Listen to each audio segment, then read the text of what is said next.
Pattern first, pattern ये, इसका formula पहले लिख लेते हैं, उसके बाद जो है हम सेंटेंस स्ट्रक्चर करेंगे। ओके, इसका फॉर्मूला कुछ इस प्रकार से रहेगा, सब्जेक्ट के बाद सेंटेंस में इसी प्रकार से पुट करना है हमें, सेंटेंस के सॉरी सब्जेक्ट के बाद वर्ब आएगा हमारा plus to infinitives, plus to इंफिनिटिव्स। ये सेंटेंस का रूल है, इसी रूल का फॉलो करते हुए हमें टू इंफिनिटिव्स का यूज करना है और सेंटेंस को स्ट्रक्चर भी करना है। तो सेंटेंस का रूल या फिर सेंटेंस को किस प्रकार से किस सीक्वेंस में हमें अरेंज करना है। तो सबसे पहले इन दी सेंटेंस हम यूज करना है सब्जेक्ट, उसके बाद आएगा वर्ब और उसके बाद आएगा टू इंफिनिटिव्स। तो इस प्रकार से ये एक one of the use of to infinitives है इन सेंटेंसेस और इन सेंटेंस। चलो देखो अभी इसका एग्जांपल देख लेते हैं। Example first, example first sentence आप किसी भी प्रकार का बना सकते हो, ठीक है, जरूरी नहीं है, it is not necessary that we have to go for the structuring, for the structuring, और there is no any what that need to structure only and only assertive sentence. आप किसी भी प्रकार का सेंटेंस स्ट्रक्चर कर सकते हो, लेकिन उसका सीक्वेंस इसी प्रकार से इस रूल में वो सेंटेंस आना चाहिए, बैठना चाहिए, ठीक है, जिसके पहले स्टेज पर मतलब पहले प्लेस पर सब्जेक्ट होगा, उसके बाद वर्ब होगा और उसके बाद ही हमारा टू इंफिनिटिव्स होना चाहिए। इट मींस असर्टिव सेंटेंस बनाओ, आप इंपेरेटिव बनाओ, आप इंट्रोगेटिव बनाओ या फिर आप एक्सक्लेमेटरी बनाओ, जो बनाना है सो बनाओ, दुनिया भर के सेंटेंसेस आप बनाओ। अब देखो कि किसमें वो यूज हो सकता है, क्या ये रूल किस सेंटेंस को स्ट्रक्चर करने के लिए फॉलो होता है, इंपेरेटिव होता है, असर्टिव होता है, या फिर हमारा इंट्रोगेटिव होता है, या फिर एक्सक्लेमेटिव होता है। तो पहला सेंटेंस कुछ इस प्रकार से रहेगा,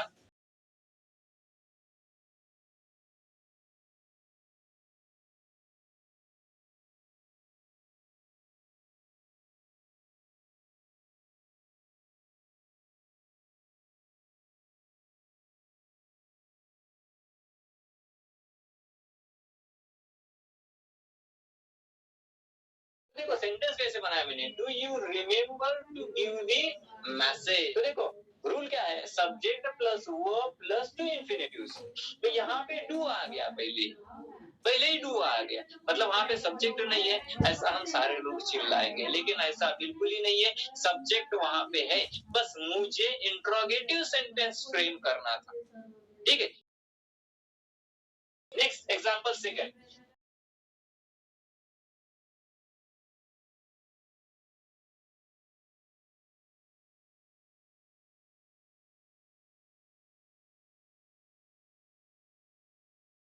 she has come to study। अगर थर्ड फॉर्म हमें बनाना है किसका, कम का, तो वो जो है कम तो ही आता है ले, ठीक है।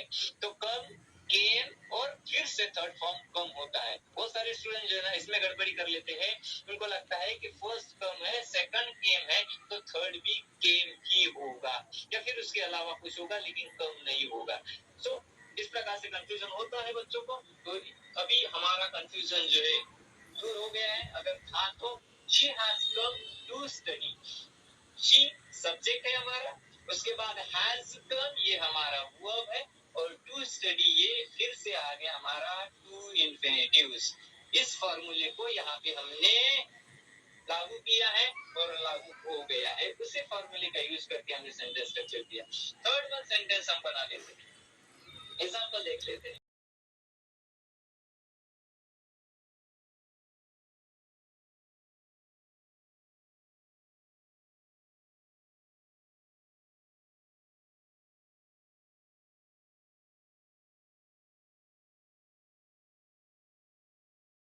He has promised to come, उसने मुझे वादा किया है कि वो आएगा, ठीक है, मतलब आने का वादा उसने किया है।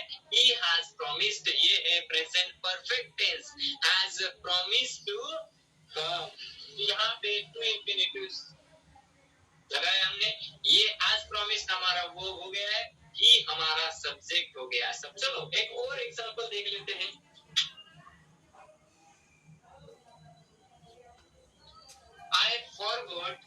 Okay, I forgot to telephone him. I forgot to telephone him, मतलब उसको फोन करना ही मैं भूल गया। ठीक है, उसको फोन करना था लेकिन because of some strong reasons मेरा ध्यान नहीं गया, या फिर मेरे ध्यान से वो निकल गया कि उसको फोन करना था, मैं भूल गया। So I forgot to telephone him. To telephone him, ये जो टेलीफोन है, ठीक है, टेलीफोन ये नाउन भी बनेगा। इस सेंटेंस में नाउन नहीं ही मेन वर्ब करके हमने यूज किया। जैसे कि फोन ये हमारा वर्ब नाउन होता है, अगर मैं फोन कहता हूँ, ईडी लगाता हूँ, तो वो मेरा बन जाएगा main verb. Subject plus verb, subject plus verb plus noun और प्रोनाउन प्लस फॉर्मूला देखना है, subject plus verb plus noun और pronoun plus to infinitives plus to infinitives में यहाँ पे लिखता हूँ, थोड़ा सा जगह नहीं।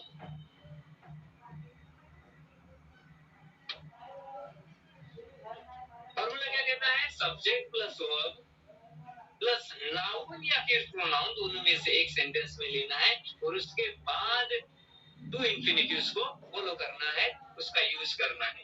एग्जांपल देख लेते हैं कि कैसे क्या ये फॉलो होता है। Example first, she wants me, she wants me to help her. She wants me to help her. देखो फॉर्मूला कैसे लागू होगा, इधर ध्यान देने का, उधर उधर नहीं देखने का, इधर देखने का। She wants me to help her, subject plus verb she wants, उसके बाद नाउन या फिर प्रोनाउन आएगा, ये आ गया प्रोनाउन, और उसके बाद टू इंफिनिटिव्स, टू हेल्प ये हमारा इंफिनिटिव्स है। तो हो गया रूल को हमने इस प्रकार से फॉलो किया है, एग्जैक्टली सटीकता से 101% के साथ जो है, सेम अकॉर्डिंग टू जो फॉर्मूला है हमने यहाँ पे सेंटेंस स्ट्रक्चर किया है, लिखा है। सेकंड एग्जांपल,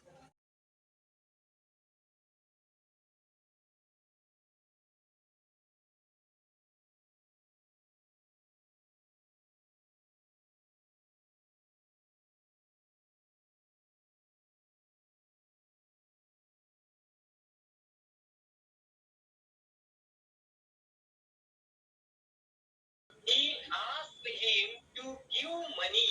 उसने उसको पूछा किसके लिए, कि उसको पैसे चाहिए थे, कि भाई मुझे पैसे दोगे क्या, ठीक है, मुझे पैसे दोगे क्या, इसके लिए he asked him to give money, money, he asked him to give money। तो जब सब्जेक्ट आ गया, वर्ब आ गया, उसके बाद प्रोनाउन आ गया जिसको हम ऑब्जेक्ट कहते हैं, उसके बाद टू गिव ये हमारा टू इंफिनिटिव्स है, और उसके बाद अदर वर्ड से उसको नहीं देखना है। तो टू गिव ये आ गया यहाँ पे। सामने चलते थर्ड एग्जाम्पल कुछ इस प्रकार से, the principal allowed me to stand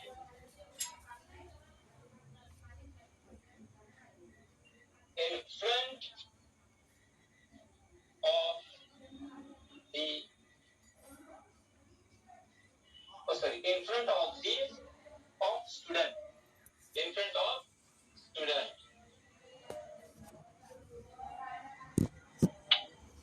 So the principal allowed me to stand in front of students। Principal ने मुझे परमिशन दे दी, इसके लिए स्टूडेंट्स के सामने, इन फ्रंट ऑफ, ये फ्रेज है, इन फ्रंट ऑफ, के सामने। तो प्रिंसिपल ने मुझे परमिशन दे दी बच्चों के सामने खड़े होने की। तो यहाँ पे जो है ये टू एंड ये बन गया हमारे इंफिनिटिव्स। अब फोर्थ एग्जांपल फिर से एक आध देख लेते हैं। I asked him not to pluck. I asked him not to pluck flowers. तो यहाँ पे to pluck. I asked him not to pluck flowers. इसका मतलब मैंने उसको कहा कि गार्डन में जो पेड़ है फ्लावरिंग प्लांट्स है, उन फ्लावरिंग प्लांट्स के फ्लावर्स को हाथ नहीं लगाना है, तोड़ना नहीं है। तो देखिए यहाँ पे मैंने एक एडिशनल वर्ड लिखा है not. I subject, verb, pronoun, उसके बाद नॉट। नॉट तो सेंटेंस मुझे निगेटिव स्ट्रक्चर करना था, इसीलिए टू इंफिनिटिव्स के पहले आप नॉट का भी यूज कर सकते हो या फिर हम कर सकते हैं। तो निगेटिव सेंटेंस है, इसीलिए मैंने नॉट लगाया है। कंफ्यूज होने की आवश्यकता नहीं है। You can also, anyone can also use not जब भी हम निगेटिव सेंटेंस की बात करते हैं। ठीक है, subject plus verb plus pronoun. Okay, subject plus verb plus pronoun, या फिर यहाँ पे कंजक्टिव, प्रोनाउन या फिर conjunctive plus two infinitive. Pronoun के बाद आएगा टू इंफिनिटिव्स।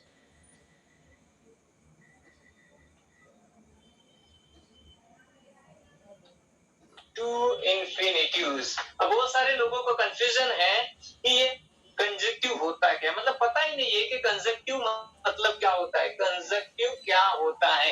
कंजक्टिव मतलब डरने की आवश्यकता नहीं है, कोई जंगल का शेर वेर नहीं है या फिर कोई राक्षस या कोई भूत भी नहीं है। Conjunctive in simple word conjunction. Conjunction मतलब ही कंजक्टिव होता है।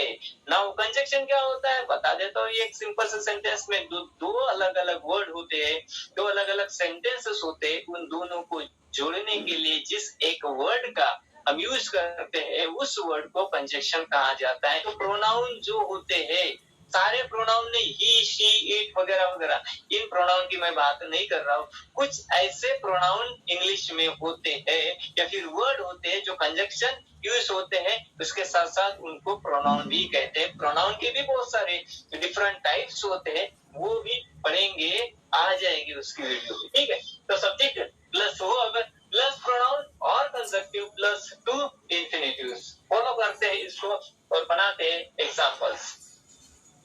Example first, I know how to speak. I know how to speak good English.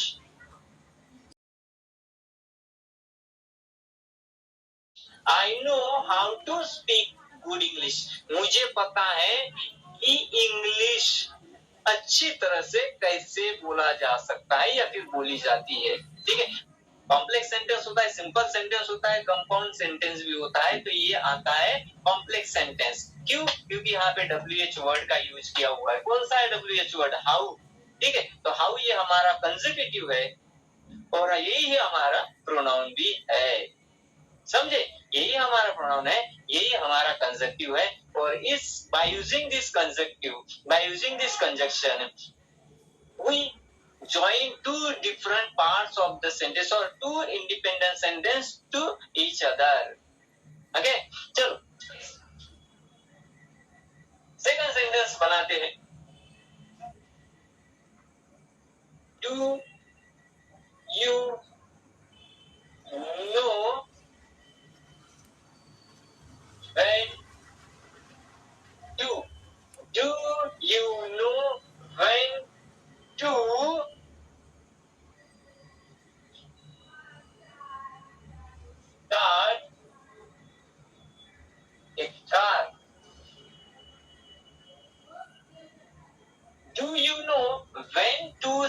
Start A car. क्या तुम्हें पता है कि कार कब स्टार्ट करनी होती है या फिर करनी है?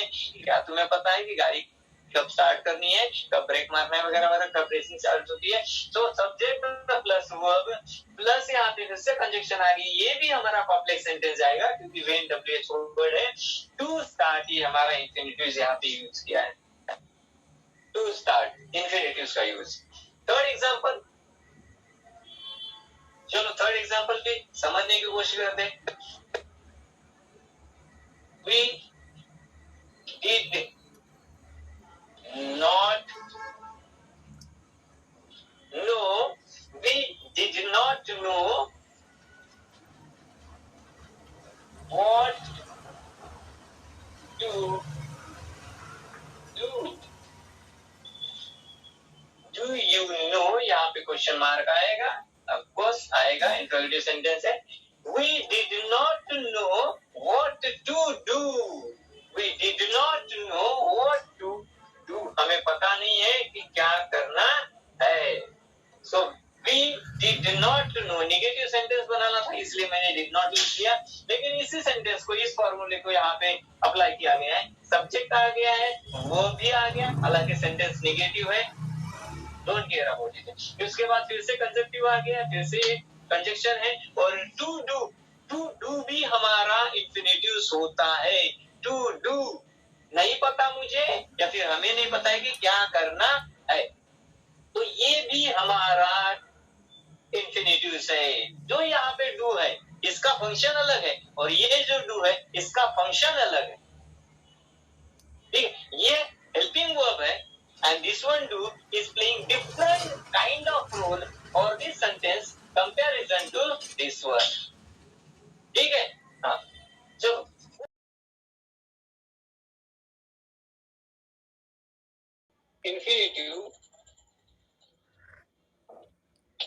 इंफिनिटिव मतलब ही टू इंफिनिटिव होता है। बहुत सारे स्टूडेंट्स यही पे मार खा जाते हैं, यही पे गड़बड़ा जाते हैं कि इंफिनिटिव को कुछ अलग समझते हैं, टू इंफिनिटिव को कुछ अलग समझते हैं। लेकिन अगर देखा जाए रियलिटी ये है कि इंफिनिटिव मतलब ही टू इंफिनिटिव होता है, टू इंफिनिटिव मतलब ही इंफिनिटिव होता है।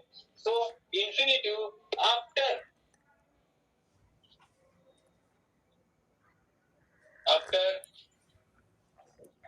समथिंग, तो इसमें देखना है कि ये जो भी वर्ड्स आएंगे यहाँ पे मैं लिख के देता हूँ, टेंशन लेने की आवश्यकता नहीं है। तो समथिंग या फिर जो भी यहाँ पे थिंग वाले वर्ड लिखूंगा उसके बाद आएगा हमारा इंफिनिटिव, उसके पहले यूज नहीं करना है। ओके, तो समथिंग,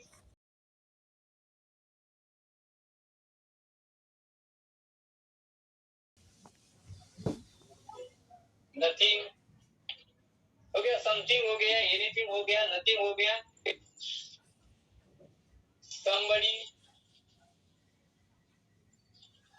उसके बाद nobody,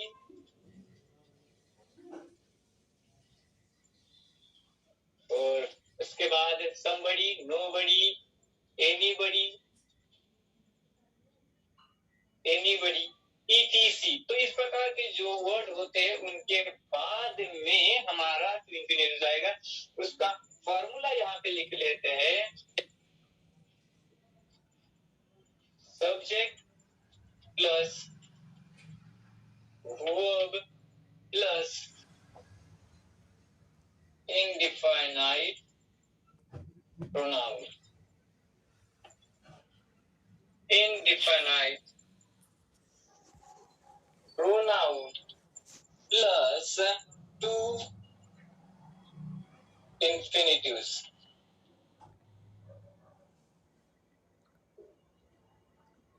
two infinitive। अब इनको इनडिफाइनाइट प्रोनाउन क्यों कहते हैं? इनडिफाइनाइट प्रोनाउन मतलब क्या है? ये नई कंसेप्ट दिख रही है यहाँ पे। प्रोनाउन हमने सीखा है, बचपन से हम प्रोनाउन सीखते आ रहे हैं, लेकिन ये जो है इनडिफाइनाइट प्रोनाउन, ये अभी शायद हमने सुना है। इनडिफाइनाइट प्रोनाउन मतलब ही ये वाले। क्यों इनको इनडिफाइनाइट प्रोनाउन कहते हैं? क्योंकि जब भी ये वर्ड लिखे होते हैं तब डिफाइन नहीं होता है कि किसके बारे में, किससे रिलेटेड वो सेंटेंस लिखा हुआ है। मैं कहता हूं कि there is something on the table, there is something on the table. Something मतलब क्या, एग्जैक्टली किसके बारे में मैं बात कर रहा हूँ नहीं समझ में आ रहा है। अगर मैं कहता हूँ there is pen on the table तो क्लियर है, समझ में आ गया। लेकिन मैं कहता हूँ there is something on the table, ठीक है, तो नहीं समझ में आ रहा है समथिंग किसके लिए यूज किया है।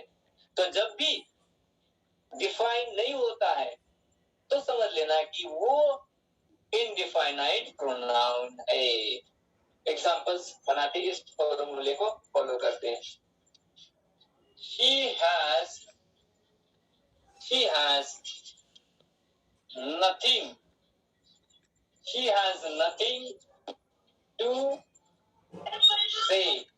She has nothing to say. उसके पास बोलने के लिए कुछ भी नहीं है। तो ये indefinite pronoun. Second example. The orphan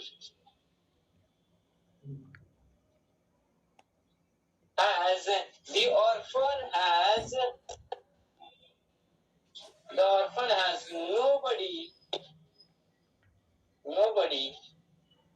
to look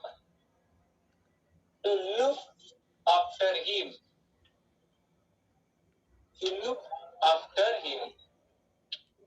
तो जो ऑर्फन है, जो अनाथ बच्चे होते हैं, उनकी केयर करने के लिए, उनकी देखरेख करने के लिए, उनको पाल पोस कर बड़ा करने वाले कोई नहीं होते। ये ऐसा सेंटेंस है, ठीक है। The orphan has nobody to look after him. कोई उनकी देखभाल नहीं करते हैं।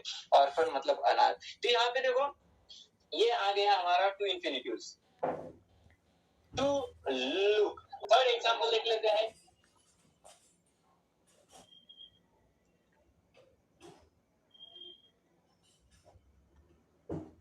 The accused as something. The accused has something to show. The accused has something to show. Accused के पास कुछ तो भी था जो वो दिखाना चाहता था, या फिर दिखाने के लिए उसके पास कुछ तो भी था। Now what is meant by accused?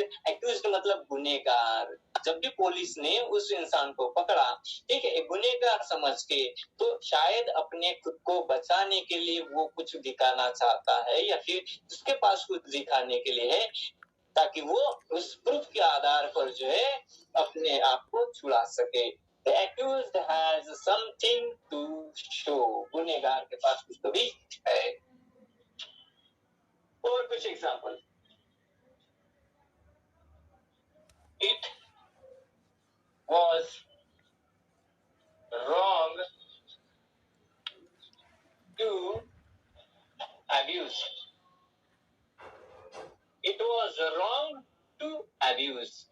It was wrong to abuse. Abuse मतलब किसी को भले बुरे शब्दों में बोलना, गाली देना वगैरह वगैरह, गंदे भद्रे शब्दों से किसी को इंसल्ट करना, किसी को बोलना, किसी को हर्ट हो, किसी को ठेस हो, ऐसे शब्दों का प्रयोग करना मतलब ही अब्यूजिंग होता है, ठीक है। So it was wrong to abuse. तो wrong हमारा सब्जेक्टिव कॉम्प्लीमेंट है to abuse इंफिनिटिव्स। इंफिनिटिव्स की रिप्लेसमेंट gerund के साथ होती है। gerund समझ लेते हैं। When a verb is used as a noun in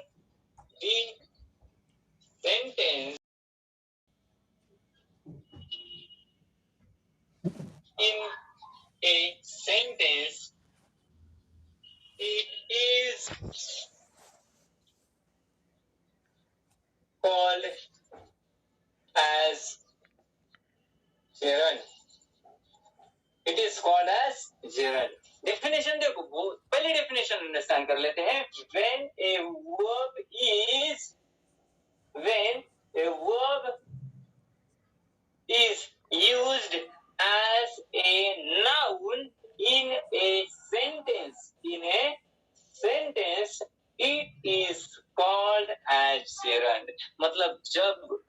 verb का यूज सेंटेंस में एज अ नाउन किया जाता है, एज ए नाउन किया जाता है, तो उस समय में उस नाउन को, उस वर्ब को जेरन कहलाता है या फिर उसको जेरन कहते हैं। वर्ब जो है नाउन का रोल प्ले डेफिनेटली करेगा।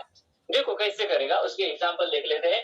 ये डेफिनेशन हमें अंडरस्टैंड होगी है, verb as a noun use किया जाता है सेंटेंस में, एज ए नाउन। इसीलिए वो सभी वर्ब्स जो एज ए नाउन सेंटेंस में यूज किए जाते हैं उनको वर्बियल नाउन कहते हैं। क्या कहते हैं? वर्बियल नाउन। अब वर्बियल नाउन क्यों कहते हैं? क्योंकि है तो वो वर्ब, लेकिन एज ए नाउन उनको यूज किया गया है, इसीलिए उनको वर्बियल नाउन इस अलग नाम से जाना जाता है। Gerund is called as verbial noun। verbial noun example कैसे?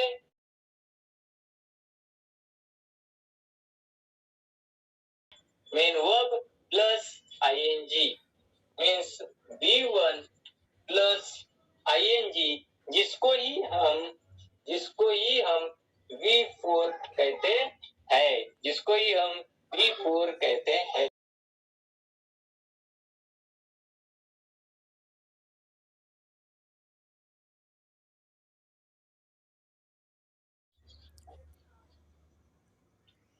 Exercising is good for health. Exercising is good for health. यहाँ पे देखो exercising is good for health ऐसे लिखा हुआ है, ऐसे कहा गया है।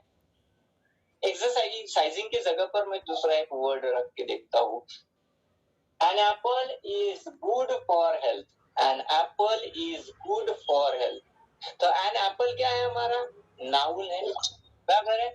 An apple is good for health. तो an apple को मैंने निकाल दिया और उसके जगह पर एक्सरसाइजिंग कर लिया। ठीक है, सो एक्सरसाइजिंग इज, तो इस वर्ब के पहले जो भी आता है सब्जेक्ट के प्लेस पर वो जनरली हमारा नाउन होता है, बराबर है, वो हमारा नाउन होता है। तो एक्सरसाइजिंग ये क्या है? हमारा नाउन है इस सेंटेंस के लिए, फर्स्ट प्लेस पर आया हुआ है, इसीलिए वो नाउन फॉर्म